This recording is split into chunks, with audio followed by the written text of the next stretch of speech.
Sabay-sabay po nating basahin ang Aklat ng Mga Awit, chapter 86 verses 1 to 17. Sa aking dalangin ako'y iyong dinggin, tugunin mo Yahweh ang aking pagdaing, ako'y mahina na't wala nang tumingin. Pagkat tapat sa iyo, buhay ko'y ingatan, lingkod mo'y iligtas sa kapahamakan, pagkat may tiwala sa iyo kailanman. Ikaw ang aking Diyos, ako'y kahabagan, sa buong maghapoy siyang tinatawagan. Panginoon, lingkod mo'y dulutan ng galak, pagkat sa iyo kaluluwa'y tumatawag. Mapagpatawad ka at napakabuti sa dumadalangin at sa nagsisisi. Ang iyong pag-ibig ay mananatili.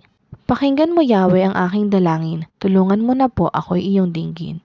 Dumaraing ako kapag mayroong bagabag, inyong tinutugon ang aking pagtawag. Sa sino mang Diyos wala kang kawangis, sa iyong gawain walang makaparis. Ang lahat ng bansa na iyong nilalang, lalapit sa iyo at magbibigay galang, sila'y magpupuri sa iyong pangalan.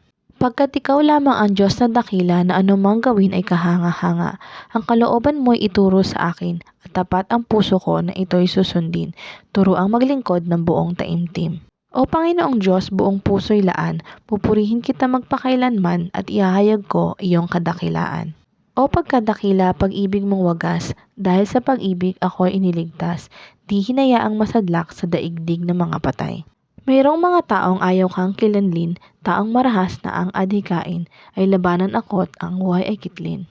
Ngunit ikaw, Panginoon, tunay na mabait, wagas ang pag-ibig, di madaling magalit, lubhang mahabagit, banayad magalit.